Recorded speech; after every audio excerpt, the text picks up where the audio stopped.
मधुबनी जिले में 2 नगर पंचायत नए नए बने हैं, जिनमें से बेनीपट्टी और फुलपरास ऐसे 2 नगर पंचायत हैं जहां पे पहली बार नगर पंचायत का चुनाव होगा। इस वक्त हम मौजूद हैं बेनीपट्टी में, जहां पे कहा जाता है कि यह ब्राह्मणों का सबसे बड़ा गढ़ है और सबसे ज़्यादा यहाँ पे ब्राह्मण मतदाता हैं और यहाँ पर अक्सर ब्राह्मण ही विधायक बनते हैं।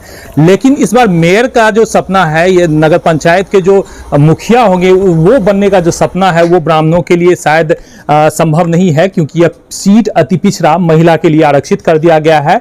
और लेकिन हम जानने का कोशिश करेंगे इस क्षेत्र में, इस क्षेत्र की जो समस्याएं हैं क्या वो समाधान हुई है, और समाधान नहीं हुई है तो आखिर सरकार ने क्यों प्रमोट किया, क्यों इसे नगर पंचायत का दर्जा दिया, क्या यहाँ के आदमी टैक्स पे करने की जो क्षमता है वो पूरा कर चुके हैं। 22 वार्ड हैं, 26,357 मतदाता हैं। अभी नॉमिनेशन की जो प्रक्रिया है वो शुरू हो चुकी है। क्या लग रहा है कि नगर पंचायत का जो टैक्स पे करने की जो क्षमता है यहाँ के लोगों में आ गई है?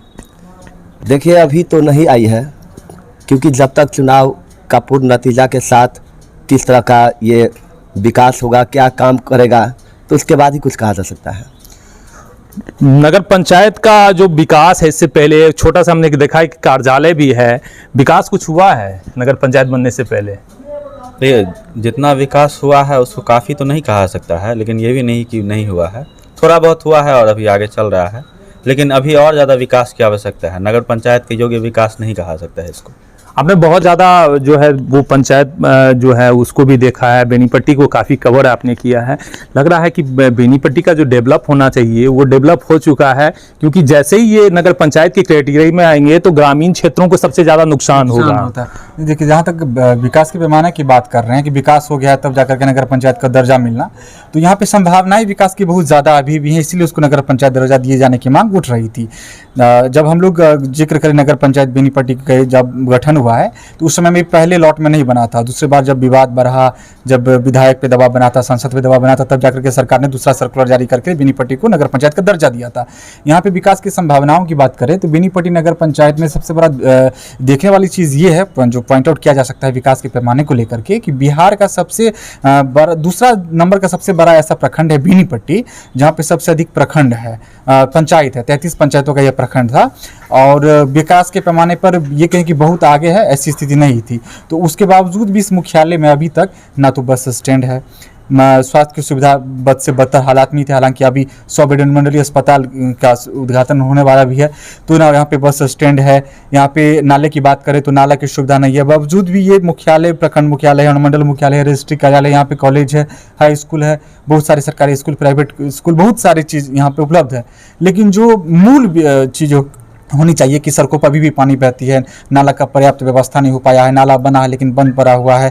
बहुत सी जगह पे ऐसी सड़कें हैं जो एक दूसरे को कनेक्ट नहीं कर पाती हैं। बेनीपट्टी जिस टाउन को नगर पंचायत का दर्जा दिया गया है, जहाँ पे अभी हम खड़े हैं 17 नंबर वार्ड में, वहाँ पर भी बहुत सारी ऐसे गलियाँ हैं, नलियाँ हैं, जहाँ पे आप जाएंगे तो वापस वहाँ से निकल कर नहीं आ सकते, क्योंकि कनेक्टिविटी बहुत प्रॉब्लम है। किसी भी सिटी को या किसी शहर को भी बनाया जाता है प्लान्ड वे में, तो उसका स्ट्रक्चर तैयार किया जाता है कि किधर से निकलना है, किधर से पानी निकासी होगी, किधर कचरा प्रबंधन होगा। और जब गाँव को शहर में परिवर्तित किया जाता है समय के साथ, जनसंख्या बढ़ने के साथ, तो उसके विकास को लेकर के लोग की उम्मीदें भी बढ़ती हैं और कहीं ना कहीं चुनौतियां भी बढ़ जाती हैं उन लोगों के लिए, उन अधिकारियों के लिए जो निर्वाचित होकर के भी आएंगे, और जो वो अधिकारी जो जिनके जिम्मे ये हमारा क्षेत्र कहीं ना कहीं बेनीपट्टी नगर पंचायत विकास की नगर पंचायत है। उससे पहले आपने एक शौचालय के लिए अपने बड़ा आंदोलन किया था। जब छोटे छोटे चीज़ों के लिए आंदोलन करना पड़ता है, लड़ना पड़ता है, तो ऐसे में पंचायत, जो नगर पंचायत है, अचानक से बना दिया और जितने भी 3-4 पंचायत हैं आसपास के तोड़ के उसको नगर पंचायत में दर्जा, क्या वो जो वहाँ के जो रिमोट एरिया के आदमी हैं वो सक्षम हैं या उनका डेवलपमेंट वहाँ पे होने की संभावना है? देखिए, नहीं, ये 100% डेवलपमेंट की बात करेंगे तो किसी पैमाने पे सही नहीं होगा, क्योंकि बेनीपट्टी टाउन को अगर छोड़ दें तो बहुत सारे ऐसे भी एरिया इसमें शामिल है, जैसे जगत गांव की बात कर लेते हैं, हम कचरा गांव की बात कर लेते हैं।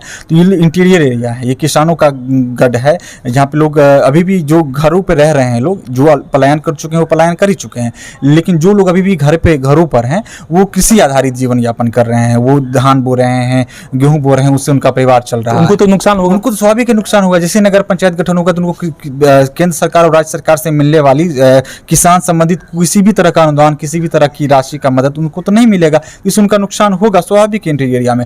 और जहाँ टाउन की बात करें तो दोनों तरफ है। टाउन में जिस शहर की हम बात करें तो शहर में कचरा प्रबंधन के दृष्टिकोण से लोगों को फायदा कहीं ना कहीं मिलेगा, सड़कें सुदृढ़ मिलेंगी, पानी जो सड़कों पर अभी भी बहाया जाता है वो कहीं ना कहीं साफ सफाई मिलेगी, तो नुकसान और है यहाँ पर। तो क्या नगर पंचायत नहीं बनता तो ये सब चीज डेवलपमेंट करना सरकार का काम नहीं था क्या? नहीं, देखिए चुनौती इसलिए बहुत सबसे बड़ी चीज है कि यहाँ पे विधायक की बात करें, सांसद की बात करें तो हर लोगों ने राज किया। कांग्रेस के भी विधायक रहे इसी दशक में, बीजेपी के भी विधायक रहे इसी दशक में। ब्राह्मण बहुल क्षेत्र है, ब्राह्मणी विधायक लगातार हम देखें पिछले 10-15 साल वर्षों से जीत रहे हैं, फिर भी क्यों नहीं विकास हो पा रहा है? बात है कि समस्या का निदान करने की दिशा में कोई भी यहाँ पे जो निर्वाचित हुए हैं जो नेता, वो बहुत ज्यादा सेंट्रलाइज होकर के काम नहीं कर पाए समस्या निदान की बात करें तो, क्योंकि यहाँ पे वोट पॉलिटिक्स का यह है कि जैसे आप ब्राह्मण बाहुल्य की बात बताएं तो टिकट को भी पार्टी ब्राह्मण उम्मीदवार को यहाँ पे देता है।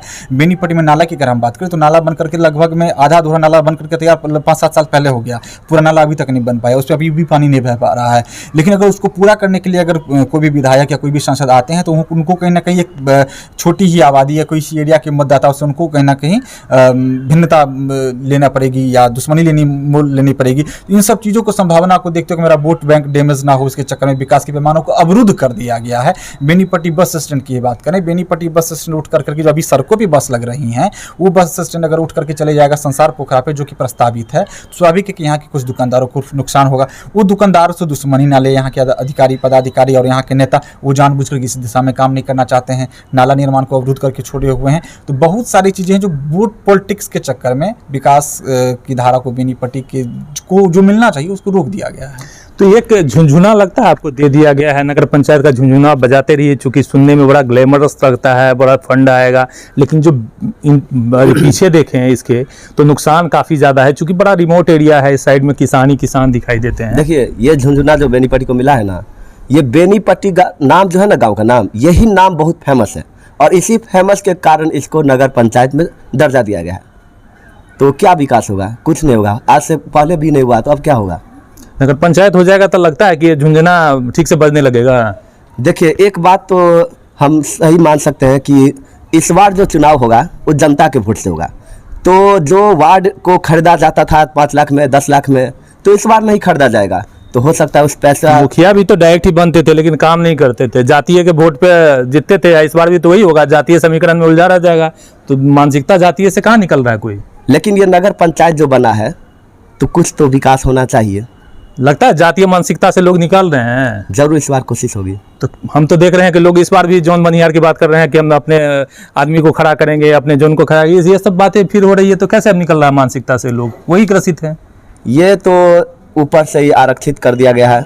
आज यदि सबको लड़ने देता तो अच्छे अच्छे उम्मीदवार इस मैदान में आते, तो इसमें तो दिक्कत है। तो अच्छे उम्मीदवार नहीं आ रहे हैं? नहीं, इस बार तो हम देख रहे हैं अभी तक मेरे हिसाब से कोई भी अच्छे उम्मीदवार नहीं है। अब कल तक देखिए कल कौन कौन नॉमिनेशन कराते हैं। आपको लगता है कि ये जो झुंझुना है ठीक से बजेगा और बेनीपट्टी को एकदम चमका देगा? देखिए अगर हम इस हिसाब से सोचेंगे कि चाहे नगर पंचायत हो या ग्राम पंचायत ही रहा था पहले, तो उसमें कार्य तो थोड़ा मोड़ा गड़बड़ हर जगह होता है।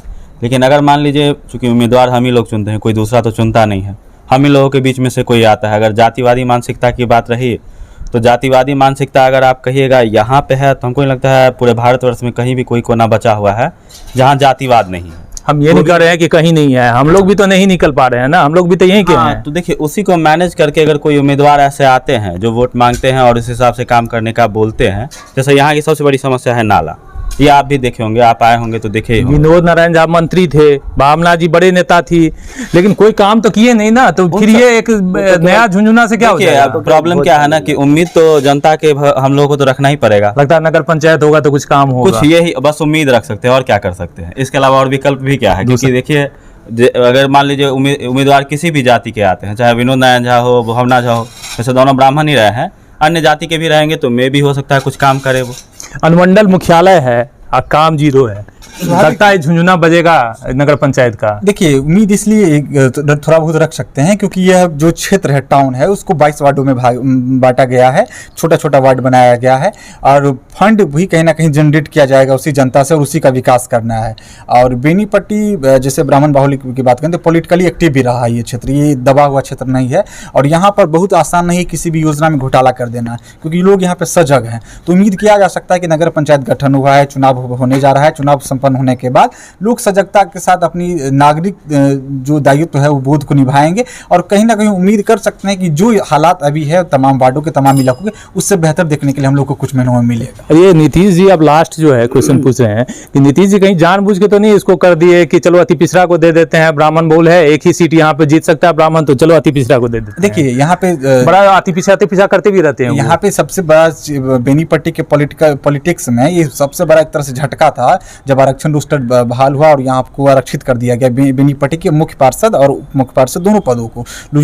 लोग उम्मीद नहीं कर रहे थे, जिस पद को लेकर के लोग ये उम्मीद कर रहे थे अब तक कि अध्यक्ष पद पर तकरीबन 2 दर्जन से अधिक उम्मीदवार हो सकते हैं, वहाँ पर अभी 1 दर्जन उम्मीदवार भी अभी तक नहीं हो पाए हैं। आज रविवार है, कल नॉमिनेशन का अंतिम दिन है, अभी तक मात्र 2 लोगों ने नॉमिनेशन किया है अध्यक्ष पद के लिए। तो स्थिति यहाँ पर ये दोनों व्यापारी वर्ग से आते हैं, व्यापारी वर्ग से आ रहे हैं, तो स्थिति ऐसी बन गई है, पॉलिटिकली एक्टिव नहीं रहे हैं। जो भी 2 लोगों का नॉमिनेशन हुआ है पॉलिटिकली एक्टिव नहीं है और कहीं ना कहीं इस क्षेत्र में पॉलिटिकली एक्टिव लोगों का होना आवश्यक है ताकि वो समझ सके कि कहाँ पे समस्या है, समस्या के निदान का क्या विकल्प है, क्या रास्ता है, कौन अधिकारी से, कौन पदाधिकारी से मिलकर के समस्या के निदान की दिशा में काम किया जा सकता है। तो यहाँ पे विकल्प विहीन हम लोग भी हैं। अब देखा जा सकता है कि उम्मीदवार कैसे आते हैं, उम्मीदवार के साथ अपना घोषणा पत्र क्या लेकर के आते हैं कि क्या बदलाव कर पाएंगे। और नेतृत्व की जहाँ तक बात करें, हम लोग नेतृत्व को लेकर के बहुत बेहतर चीज़ें नहीं कह सकते। मैं वही बात दोहरा रहा हूँ कि छोटा छोटा वार्ड को खंडित किया गया है, 22 वार्ड है, तो कहीं ना कहीं कुछ ना कुछ बेहतर देखने के लिए मिलेगा। और ये कहेंगे कोई पार्षद या उप मुख्य पार्षद नेतृत्व करके बेनीपट्टी को स्वर्ण युग में ला करके रख देंगे, तो ना विनोद नारायण जी से संभव हुआ है, ना भावना जी से संभव हुआ है। बेनीपट्टी का हालात वही जस का तस बना हुआ है। एक आशा है और ये आशा है 22 वार्डों में जो बांटा गया है बेनीपट्टी को, उसी के सारी ये आशा किया जा रहा है कि बेनीपट्टी का शायद विकास हो जाए। हालांकि अभी तक यहाँ पे बड़े बड़े नेता जो है इस धरती से निकल के गए। विनोद नारायण झा मंत्री भी रहे हैं, बिहार सरकार के पीएचडी जैसे बड़े विभाग के मंत्री थे। भावना झा यहाँ से चुनाव जीतती रही, लगातार कांग्रेस को एक सीट, मजबूत सीट यहाँ पे देते रहे हैं। बड़े नेता नीलांबर चौधरी का नाम आता है बड़े नेताओं में। लेकिन जो बेनीपट्टी के प्रॉपर विकास होना चाहिए, चूंकि अनुमंडल मुख्यालय भी है, प्रखंड मुख्यालय भी है, लेकिन यहाँ पे ना तो नाला है, ना बस स्टैंड है और शौचालय के लिए भी एक बड़ा लड़ाई लड़ी गई थी। उसके बाद जो है एक शौचालय यहाँ पे बनाया गया, सार्वजनिक शौचालय। तो ये दशा है और ऐसे में ग्रामीण क्षेत्रों को कन्वर्ट करके एक पंचायत का, जो नगर पंचायत का दर्जा दिए जाना, कहाँ तक विकास का जो पैमाना है वो तय करेगा, यह देखने वाली बात होगी। फिलहाल हमें दीजिए इजाजत।